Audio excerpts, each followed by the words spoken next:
and welcome once again to Ewtn's Bookmark. I'm Doug Keck, your host, with one of our favorite authors, Father Robert J. Spitzer, S.J., Finding True Happiness, Satisfying Our Restless Hearts. It's published by Ignatius Press.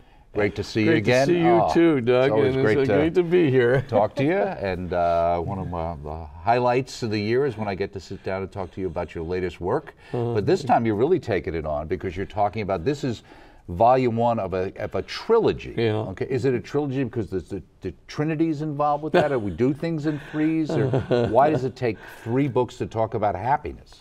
Well, because there were 3 themes that sort of ran together, but each one deserved independent treatment: happiness, and then suffering, and then the love of God. So in volume 1, we're dealing with the theme of happiness, which is a theme unto itself. So moving through these 4 levels of happiness, a very comprehensive way to help people, to move to their highest level of purpose in life, of destiny, of dignity. The second volume is really about our spiritual destiny, which is the unconditional love of God.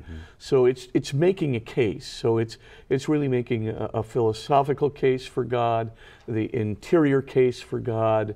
It's also making a case for Jesus Christ, a case for the divinity of Christ, and also it's making a case for the Holy Spirit working through the church and the world. So it's also looking at what are the effects of the teaching of Christ on love and its manifestation through the church. How did it affect slavery? How did it affect social organizations? How did it affect public health?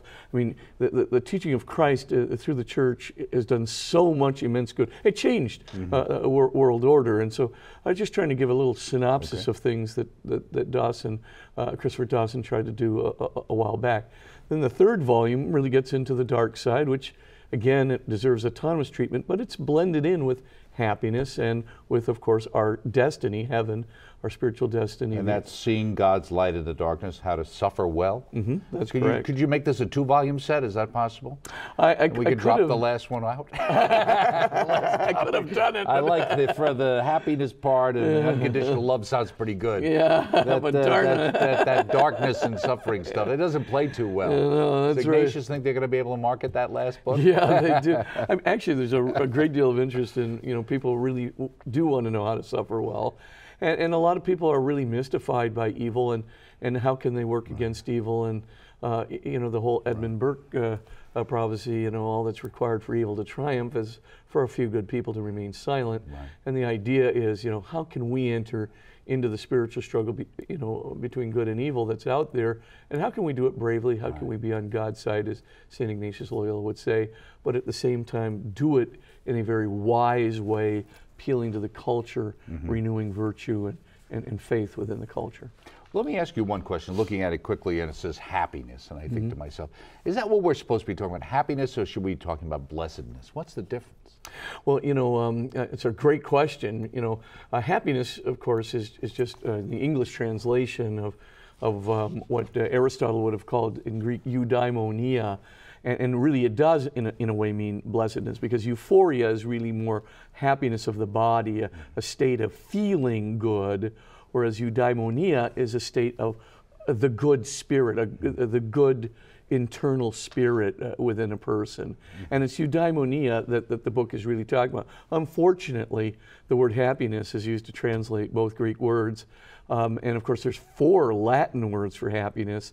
And there are very important distinctions between them. Lightus, for example, would be what I call level 1. That's euphoria in Greek, physical, feeling type of happiness.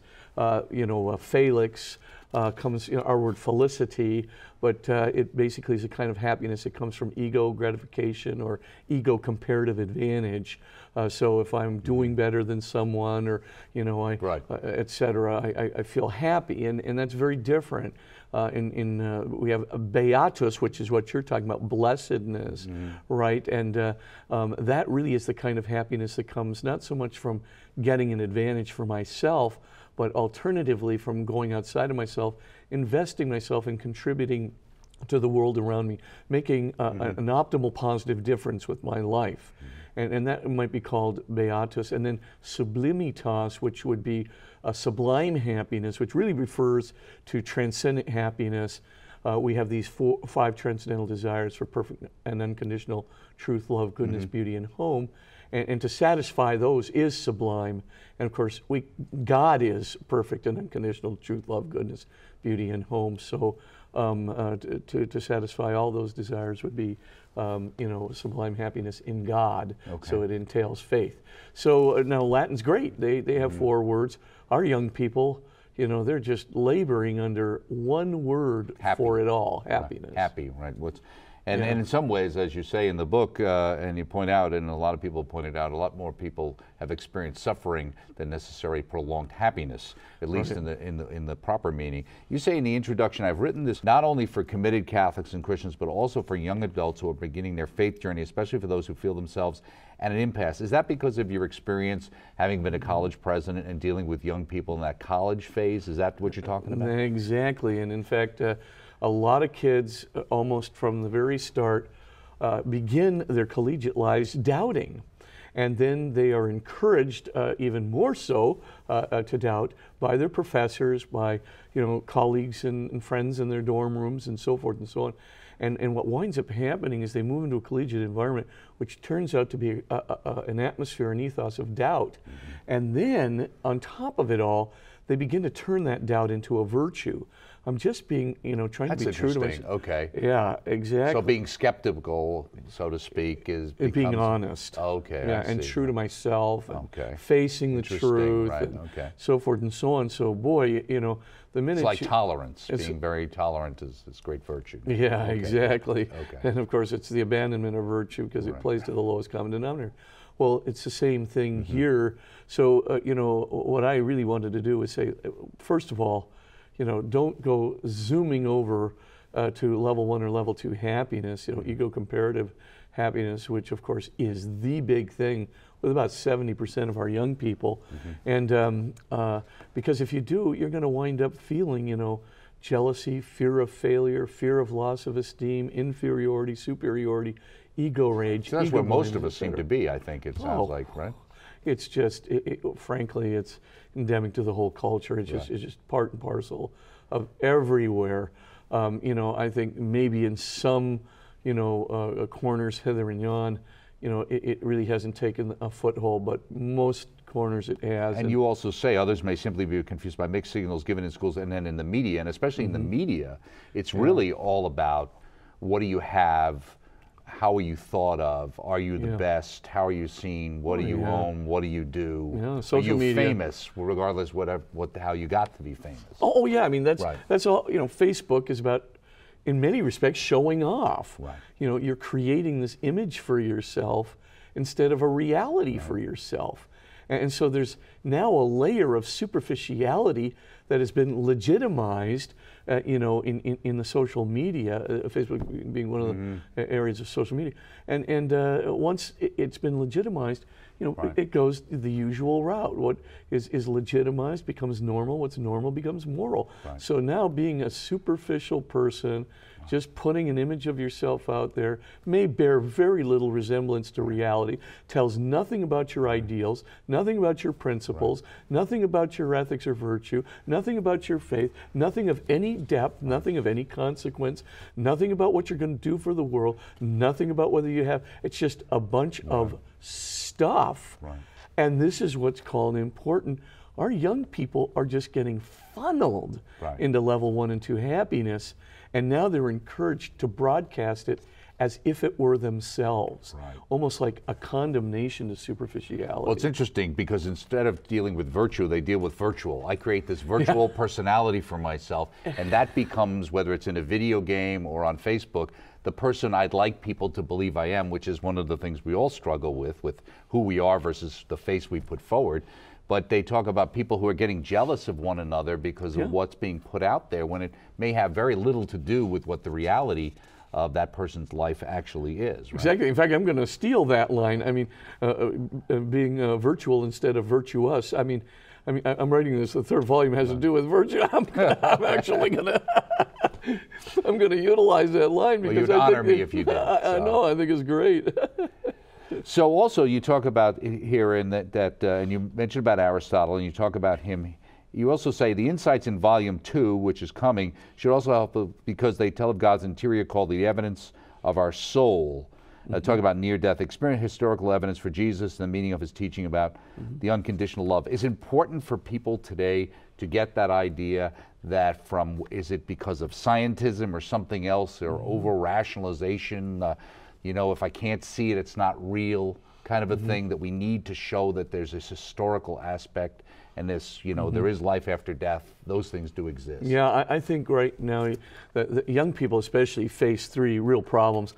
Materialism or physicalism in the sense of a physical reductionism is really rampant, and so that is a real problem, because that's an assumption. I'm just a bunch of molecules and atoms. And so you got to break that assumption from the very beginning, because there's already a tension with their religion. They hear talk about the resurrection or having a soul, and there's already a tension. So you got to prove it. You almost have to go back and prove it to get around the assumption with which they've almost been bred, not just in a classroom setting or, you know, in a regular social setting, but in the social media setting where that opinion is being propagated. Number two, you hit it on the noggin with scientism. I mean, scientism is not just, you know, the physical reductionistic aspects of it, but for all intents and purposes, you know, kids think science is truth. They unfortunately have the wrong assumption that science and faith are contradictory, and therefore they're concluding that if science is truth and faith and science are contradictory, then faith must be false. And of course, again, this tension is there within them. You know, what am I going to do? So there's another thought. And then thirdly, I mean, turn on the history, whatever, you know, the Discovery Channel, and there's something about Jesus that is just undermining, you know, the historical credibility of Jesus. Now, great scholars like N.T. Wright or John P. Meyer, who've done far more work than any of these, you know, frankly, there's a lot of bozos on this program, you know, who really are second-raters, but they're brought on. They have very controversial opinions. The thing I always find what's interesting, I always like to look if I could see what school they're from. Some of the most obscure schools I've ever heard of in my life. I'm like, what is that, an online campus? Exactly. Where did they get this person? Where do they have to dredge this person up from? You know, get Dominic Crossan for the 15th time, who's been annihilated by N.T. Wright in debate after debate. And of course, you know, there he is, you know, prominently featured. And so, but the kids don't know any better. So they're not going to ask historical critical questions, right? They're going to just sit there and go, wow, this guy says this. Oh, he looks smart. I guess. You know. He's got an English accent. That's right. Must be very intelligent. Right, exactly. So, and then the last theme, which we talked about, which you say can prove very helpful both for mature Christians and those beginning their faith journey, for it responds to one of the most difficult questions we all confront. Why would an all-loving God allow suffering in the world? And isn't that one of the biggest things that gets used against God, or the belief in God, especially for young people today, where they look and say, how could this be? Yeah, I think, you know, a lot of times when kids doubt God, they do it in order to be kind of the smart person in their little, you know, peer group, you know, so they want to look like they're kind of hip or really intelligent or really independent and so forth. They don't need a crutch, you know, and of course the Freudian argument's always lurking in the background, religion's wishful thinking. So that kind of thing, I just call that inauthentic agnosticism, or inauthentic, you know, proclaimed atheism. I mean, the kid probably doesn't believe it, probably hasn't gone that far, but he wants to look like, you know, he's you know, pretty big shot, you know, and, you know, talk to me, I'm the atheist, that means I'm the smartest. But in point of fact, of course, kids who really are smart and who look at the evidence can be defenders of the faith. It takes more courage, but of course, if you have the intelligence, you can prove yourself to be exceedingly bright in defense of the faith, which of course is a very long, strong tradition in the Catholic Church. But it's this other one, the suffering one. That's where you really get kids who are genuinely to the heart confused. They really think, gosh, if God were, you know, really loving, he would not do this. If God existed, he would not allow my sister to have this disease or whatever it may be. And all of a sudden this huge challenge comes up. And what we have to do as Catholics is, you know, get back to that idea that love and suffering are not incommensurate with one another. God's plan is to call us to unconditional love in His heavenly kingdom.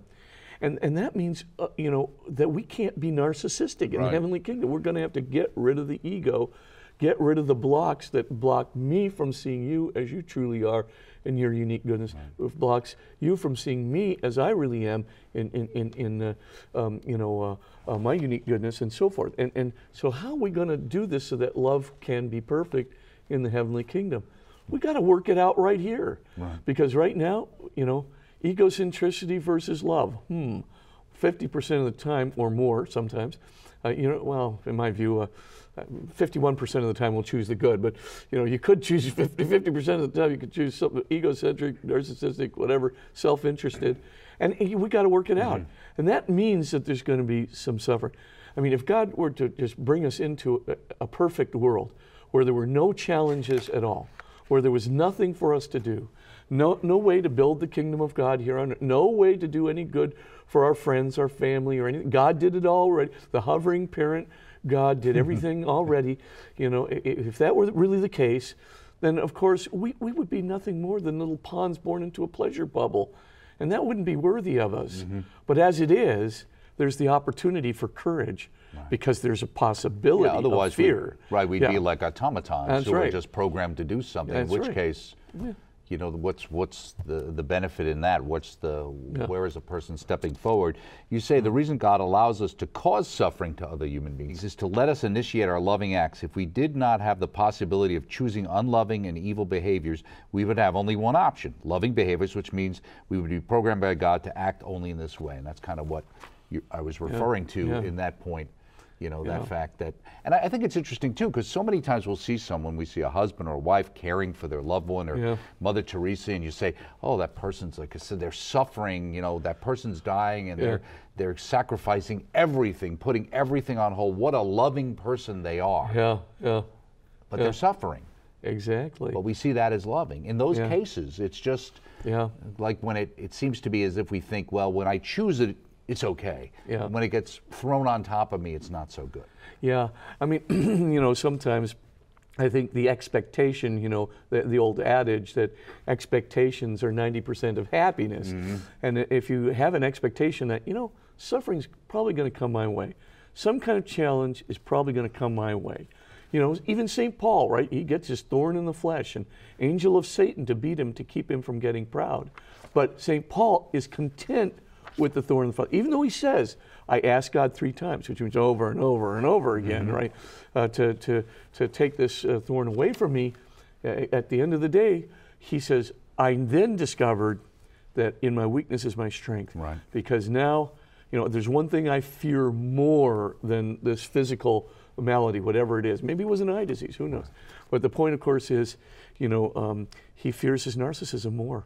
He fears the darkness of his egocentricity. He fears the fact that he could try and make himself messianic. He fears the fact that he could try to be God, or, you know, a Messiah for somebody, you know, besides the real Messiah, Jesus, and the real God, and who's God the Father. And so he basically knows, hey, I need this.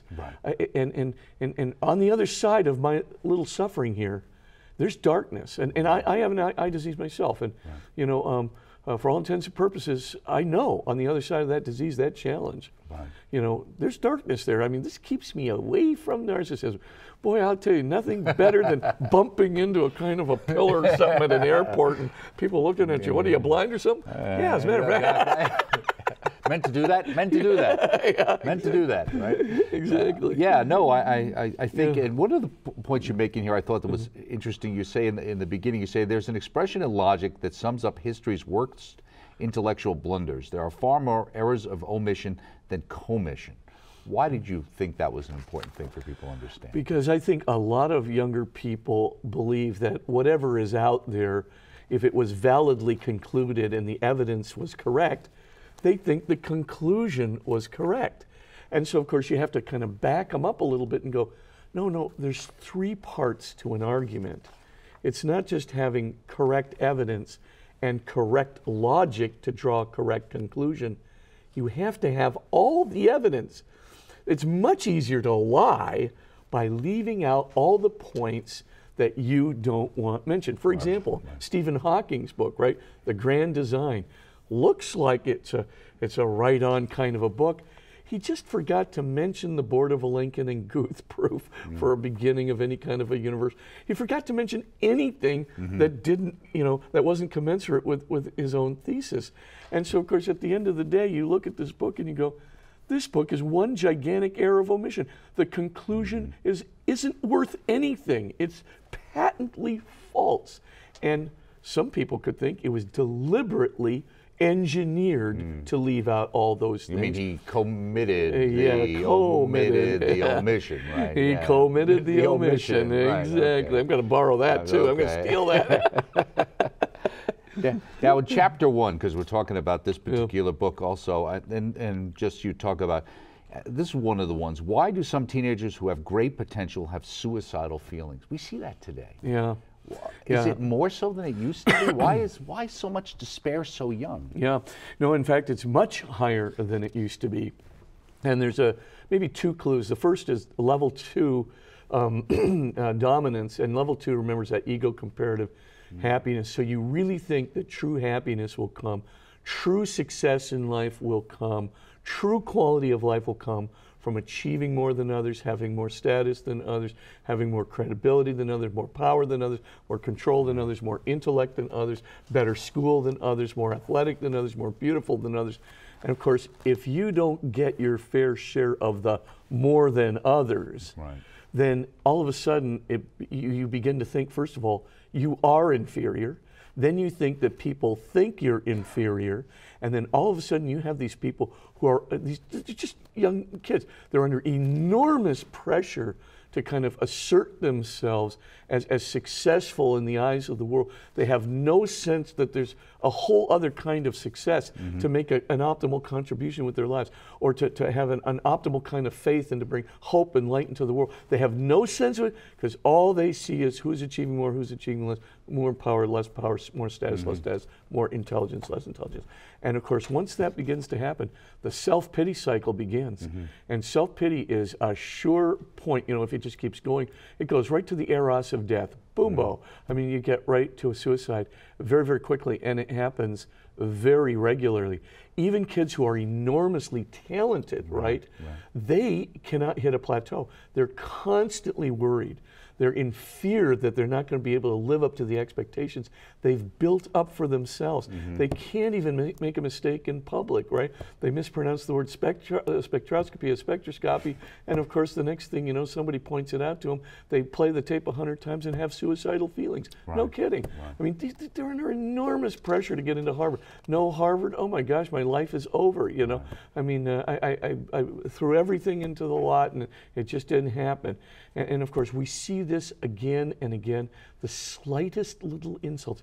Their ego sensitivity is at such a high degree, at such a tension, that just a little insult like, that was dumb, either they go into an absolute ego rage or they go into a self-pity cycle just with the slightest little insult. And the next thing you know, either you got a person who's very violent and aggressive, or you got a person who is very suicidal. So is that what we see in society? We see this hypersensitivity to every kind of perceived insult or slight. Yeah, absolutely. People in the old days used to just say this is part of banging into people and rubbing elbows in life, what I mean? Exactly. Somehow everything's supposed to be perfect. Yeah, exactly. Wrong expectation, and expectations are so much a part of happiness. There was another one. It said, why do extremely gifted people resent so deeply the little successes of people who do not have nearly as much, even belittle those successes? Sometimes I used to think of that they call the theory of the limited good. If somebody else is getting something, it means I'm not getting it. Yeah, exactly. As if the pie's